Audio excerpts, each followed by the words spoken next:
एक गांव था धीरपुर। ये गांव शहर से बहुत दूर था, इसलिए गांव वाले शहर बहुत कम जाते थे। गांव वाले अधिक पढ़े लिखे नहीं थे, वे बहुत भोले भाले और सीधे थे, आसानी से सब पर विश्वास कर लेते। इसी गांव में 5 साल में एक बार एक मेला लगता था। इस बार मेला बाजार से लगे मैदान में लगा। लोग बाजार और मेला साथ साथ घूम रहे थे। एक दुकान के बाहर खड़ा एक आदमी मांझी लाउड स्पीकर पर जोर जोर से बोल रहा था। सुनो सुनो सुनो सभी लोग सुनो सुनो सुनो, शहर का महंगा माल, ब्रांडेड माल, सस्ते में सुनो सुनो सुनो सुनो सुनो या। दूसरे आदमी दयावान ने एक सूटकेस में से बहुत सा सामान, परफ्यूम, साबुन, शैम्पू, पाउडर, तेल आदि निकालकर दुकान की मुख्य टेबल पर लगा दिया और मांझी फिर से चिल्लाने लगा। सुनो सुनो सुनो, शहर का महंगा माल, ब्रांडेड माल, सस्ते में छांटो भैया रस्ते में, सस्ते में। वहाँ से आने जाने वाले लोग सामान देखने लगे। शहरों में यही सामान हजारों में बिकता है, यहाँ हम बहुत सस्ते में दे रहे हैं। बाप रे, इतनी सी शीशी हजारों में मिलती है।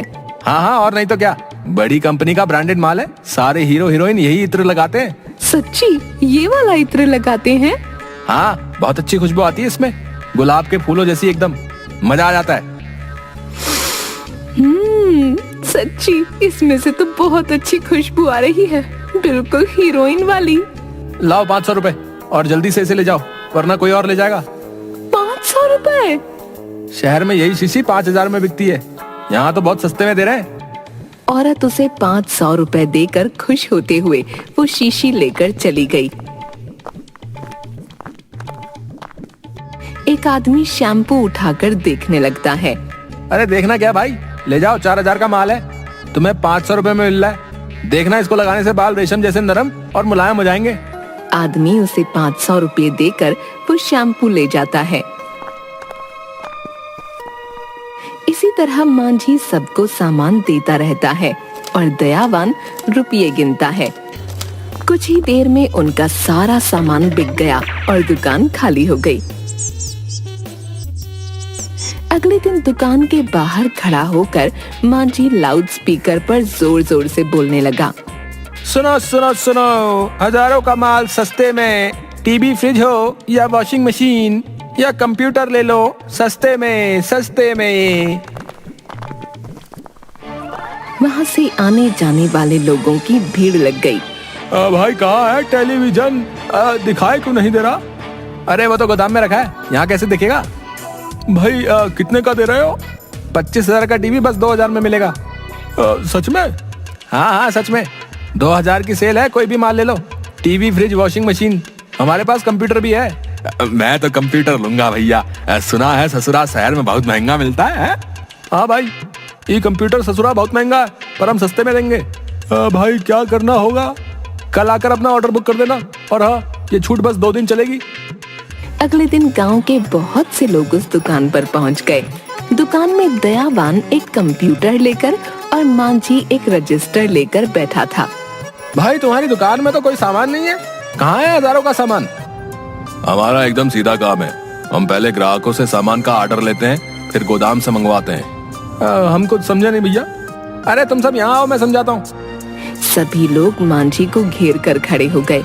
हम तुम लोगों को ये समझा रहे हैं कि इस दुकान में हम ग्राहकों से एडवांस में पैसे रुपए, जिसे पेशी कहते हैं ना, वो लेकर सामान का ऑर्डर लेते हैं, फिर उसे गोदाम से मंगवा कर दे देते हैं। बात तो सही है, ये दुकान में इतना महंगा सामान रखेंगे तो खराब हो जाएगा ना भैया।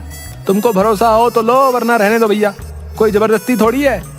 अरे भैया बुरा ना मानो, हमको पूरा भरोसा है भैया, पूरा भरोसा है। अभी जिसको जो जो सामान चाहिए वो आ जाओ। बिना देखे कैसे बताएं? अच्छा, मैं तुम्हें कंप्यूटर पर वीडियो में सब दिखाता हूँ।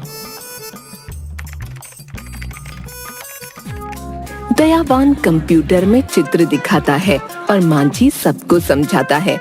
ये देखो भाई लोग, ये वाला टीवी है। वाह भैया, कितना बढ़िया दिख रहा है। बढ़िया दिख रहा भैया। हाँ, हमारे पास सब बढ़िया है। फिर स्क्रीन पर फ्रिज के चित्र आते हैं।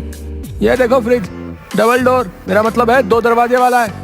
ये लाल वाला बहुत ही सुंदर है भैया, मैं ये वाला ही लूंगा। मैं तो वो नीले वाला लूंगा, उस पर तो फूल भी बने हुए भैया। फिर स्क्रीन पर वॉशिंग मशीन के चित्र आते हैं। लो भाई, ये रही वॉशिंग मशीन। सुनो भाई, इतना सस्ते में मिल रही है तो ये सब लोग ले लेना। बेचारी भाभियों के हाथ दुख जाते होंगे तुम बैल जैसे आदमियों के कपड़े धो धो कर। हाँ, तुम सही कह रहे हो। चुपचाप ले जाकर अपनी पत्नियों को उपहार में दे देना, फिर देखना पूरा महीना 56 भोग खाने को मिलेगा। हाँ। सब लोग हंसने लगते हैं। उस ससुरे कंप्यूटर नाम की बला को भी दिखा दो भैया। दयावान कंप्यूटर पर कुछ की प्रेस करता है और स्क्रीन पर कंप्यूटर के कई चित्र आ जाते हैं। लो भाई, ई ससुरा भी आ गया, बचकर कहाँ जाएगा। तुम लोगों को जो जो सामान चाहिए वो लिखवा दो, फिर हम गोदाम से मंगवा कर तुम्हें दे देंगे। चलो चलो सब लोग लाइन में आ जाओ। मांझी एक एक आदमी का ऑर्डर रजिस्टर में लिखता जाता है। हाँ भाई, तुम्हें कौन सा सामान चाहिए। फ्रिज चाहिए भैया। रंग बताओ। नीला, वो बड़ा वाला था ना, वो वाला। तुम्हारा नाम।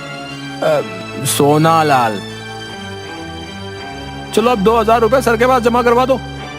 इस प्रकार मांझी सभी लोगों के ऑर्डर लिखता है और दयावान सबसे रुपये लेता जाता है। तुम सब लोग 2 दिन बाद आकर अपना अपना सामान ले जाना। हाँ भाइयों, समय पर आकर सामान ले लेना, ठीक है। सब लोग खुश होकर आपस में बातचीत करते हुए वहाँ से निकल गए। ए मती, इतना महंगा महंगा सामान भैया कितने सस्ते में मिल गया है ना।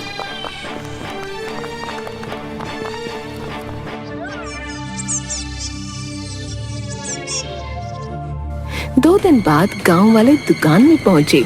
वहाँ कोई सामान नहीं था। ओ भैया, तुमने हमें आज आकर सामान ले जाने के लिए कहा था, कहाँ है भैया। यहाँ तो कुछ भी नहीं दिख रहा। कहाँ है सामान भैया। वो सामान तो अब तक नहीं आया भैया। क्या अब तक नहीं आया। मैं मालिक को बोलता हूँ, वो अभी पता करके बताएंगे। मांझी दयावान के पास जाकर कुछ कहता है और वो हाँ में सिर हिलाकर फोन पर किसी से बात करते हुए कहता है। क्या ये कब हुआ। अब बताओ क्या करना है, ग्राहक दुकान पर खड़े हैं। ओके, अब तुम लोगों का सामान रास्ते में रुका हुआ है। पर क्यों, आपने कहा था आज तक आ जाएगा। बात यह है कि कल सरकार ने पेट्रोल के दाम बढ़ा दिए हैं। गोदाम शहर में है, वहाँ से ट्रक में माल आता है।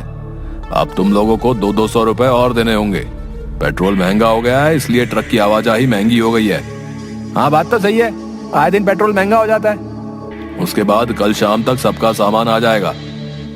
ठीक है भैया।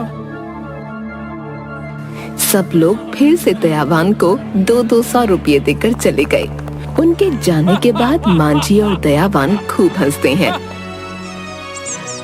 अगले दिन शाम को लोग दुकान पर आए तो वहाँ ताला लगा हुआ देखकर वो हैरान हो गए। उनमें से एक आदमी ने पास ही एक छोटे दुकानदार से पूछा।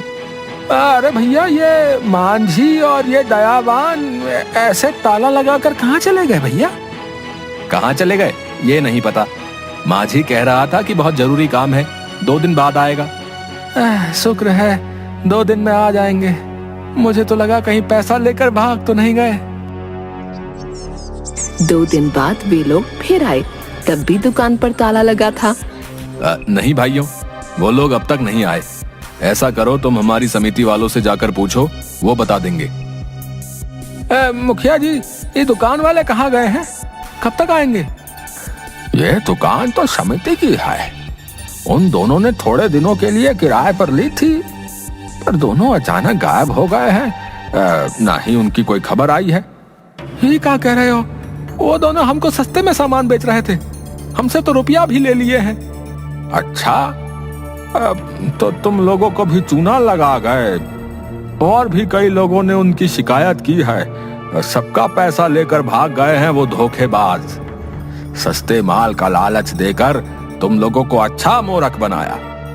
भाइयों, समझदारी से काम लिया करो। मुखिया जी, आप क्या करें। ये लो, हमारे पास उन्होंने ये पता लिखवाया था। देखो, कुछ पता लग जाए तो छोड़ना मत। 2 गांव वाले उस पते वाली जगह पर जाते हैं। भैया, ये पता किधर है। यहाँ से थोड़ा आगे एक खाली मैदान है, वही है। दोनों आगे बढ़े तो एक खाली मैदान में एक पुरानी फूस की झोपड़ी थी, जिस पर दरवाजा भी नहीं था। दूसरा गांव वाला वहीं बैठ गया। ई ससुरे तो सच्ची हमें पागल बना दिए हो।